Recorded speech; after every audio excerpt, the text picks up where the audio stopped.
Mudah bagi setiap orang untuk kagum dengan sebuah bangunan baru yang indah, megah, dan hebat. Gereja yang elegan, rumah milik tetangga yang baru dibangun dan modern, perkembangan arsitektural yang luar biasa, lalu kita berdecak kagum. Wih, hebat euy. Indah, bagus. Orang akan mudah untuk cenderung memuji, mengapresiasi, dan mengagumi atas hasil karya konstruksi baru dalam bentuk apapun kita ekspresikan. Bagus ya rumahnya, gerejanya bagus ya, kantornya bagus. Wah, sedang bikin ruko ya, bagus, selamat ya. Cakep pisan itu pagernya, catnya warnanya bagus, indah. Lalu kemudian, pastor, misa yuk, pemberkatan rumah baru, atau undang tetangga yuk, kita syukuran karena punya ruko yang baru, dan lain-lain sebagainya. Tetapi di sisi yang lain, jarang kita menemukan ada sebuah apresiasi atau decak kekaguman yang ditujukan kepada orang-orang atas karya dirinya yang sedang membongkar atau menghancurkan bangunannya.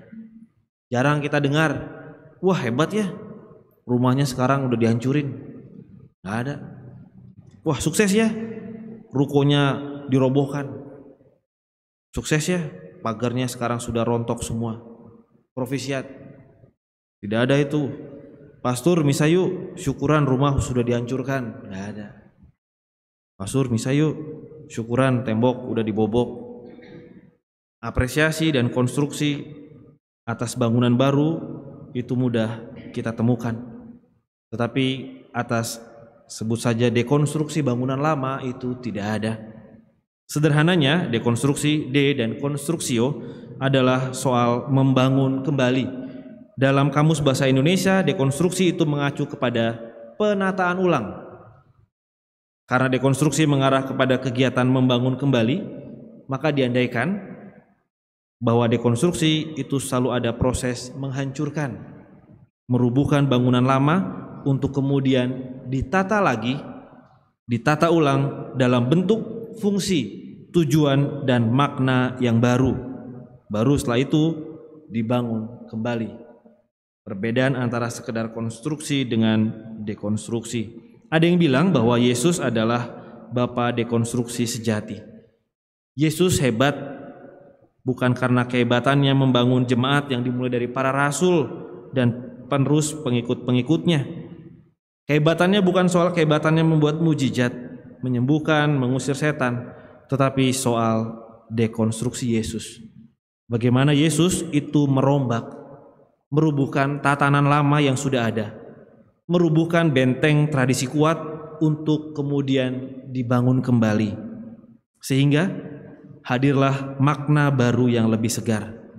Makna hidup beriman, hidup sosial, permenungan baru tentang hukum Tuhan, permenungan tentang relasi dengan sesama, penghayatan tentang kerajaan Allah, makna kerendahan hati, pemimpin yang melayani, dan lain-lain sebagainya.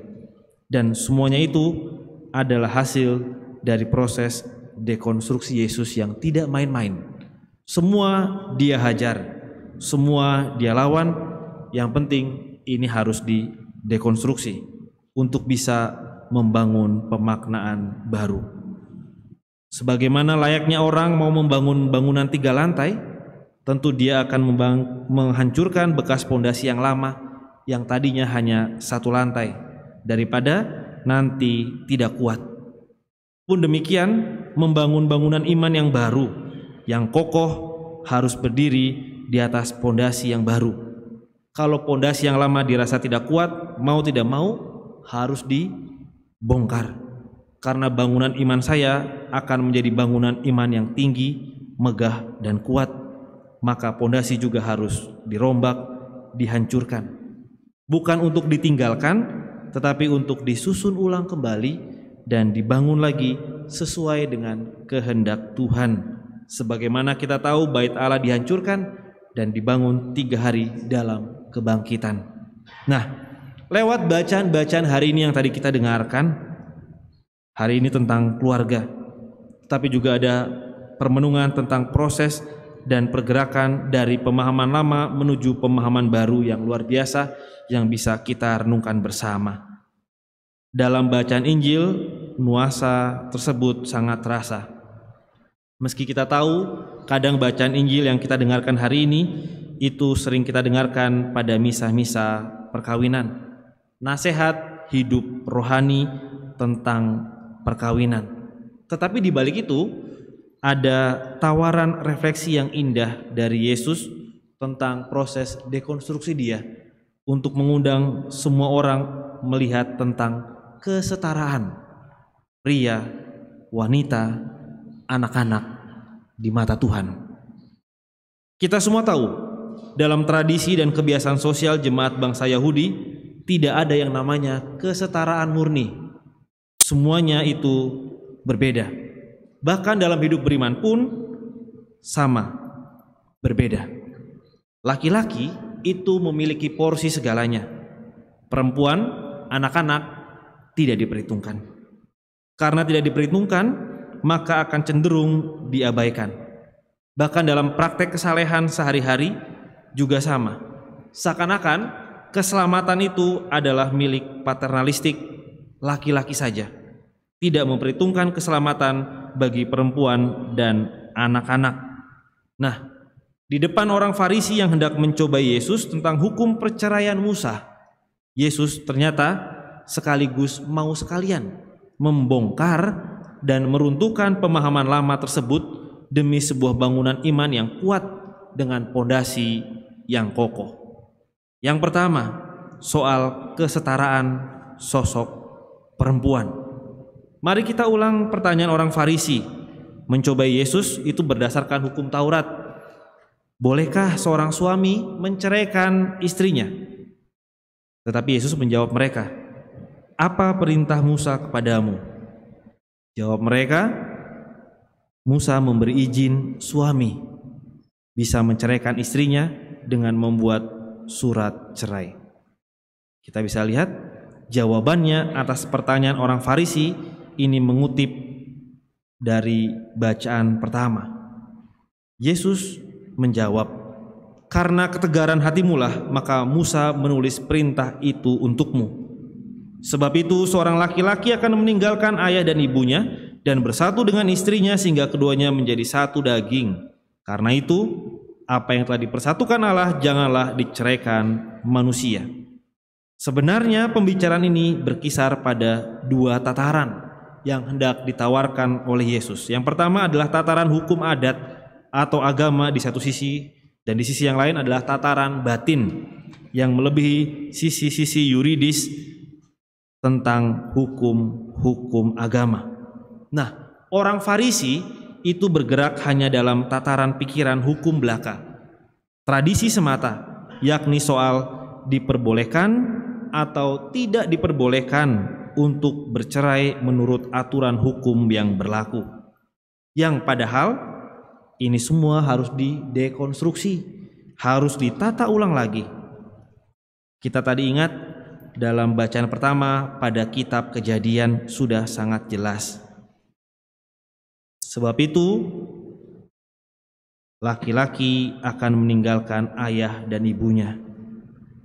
Bersatu laki-laki dan perempuan menjadi satu daging.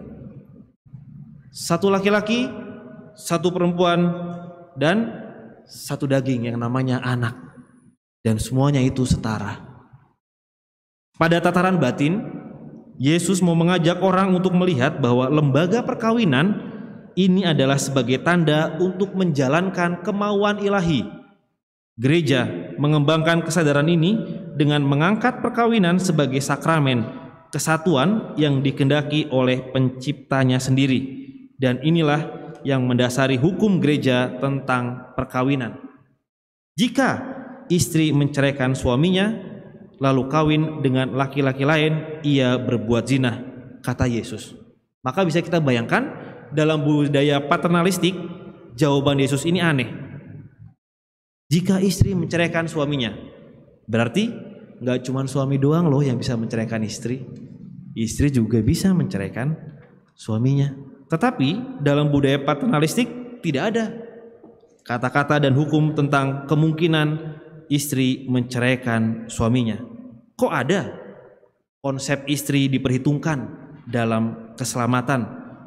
Kok ada kemungkinan Yesus membuat kemungkinan bahwa istri bisa membuat surat cerai?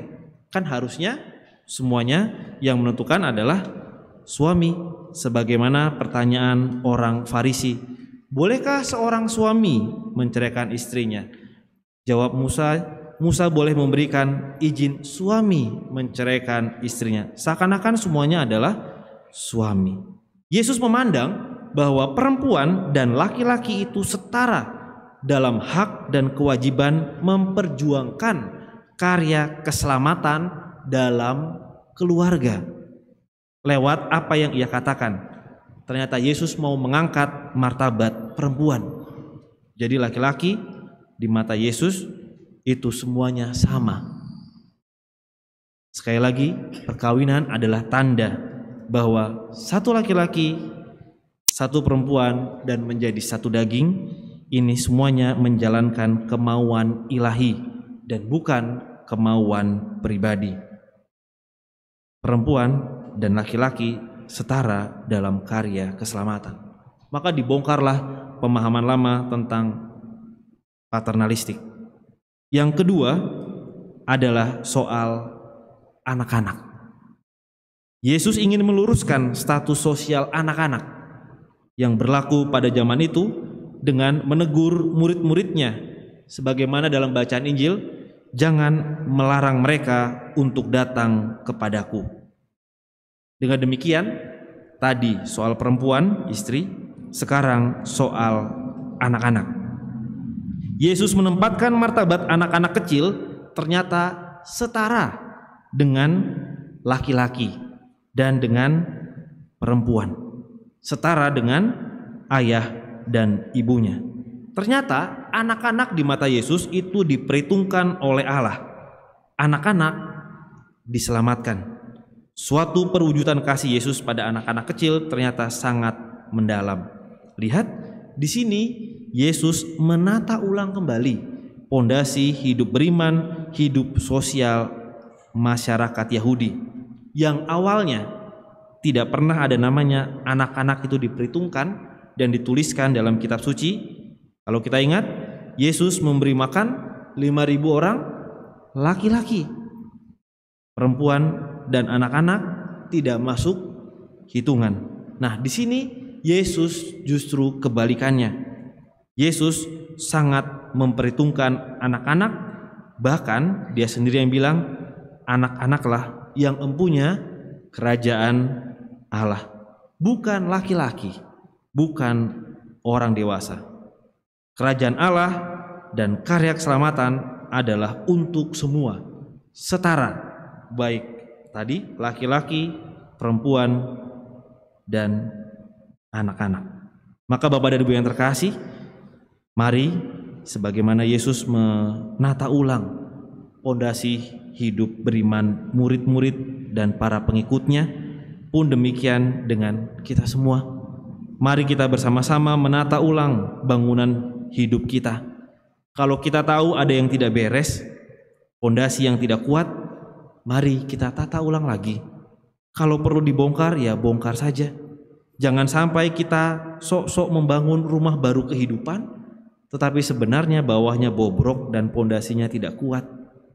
Mari menata lagi bangunan rohani kita, bangunan spiritual, bangunan relasi dengan saudara kita, kakak kita, adik kita, bangunan kesetiaan, hidup rumah tangga dengan suami, dengan istri kita, bangunan kasih orang tua dengan anak-anak, menata lagi makna pelayanan, makna pengampunan, makna ketulusan meminta maaf.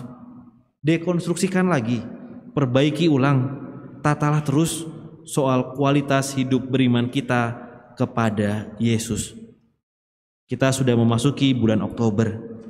Salah satu cara menata ulang yang paling mudah dan paling murah di bulan Oktober ini adalah dengan rosario. Kesempatan rohani itu diberikan kepada seluruh umat di bulan ini untuk menata ulang dan memperbaiki ulang hidup rohani mereka dengan rosario. Rosario itu seperti merangkai bunga mawar satu persatu hingga menjadi sebuah rangkaian yang indah. Orang rosario dengan tekun berdoa Salam Maria satu demi satu, sehari, 2 hari, hingga 30 hari, menjadi rangkaian mawar indah yang kita persembahkan bersama Bunda Maria untuk Yesus. Dan disitulah bangunan yang megah dengan pondasi hidup yang kuat dan kokoh yang layak kita persembahkan kepada Tuhan.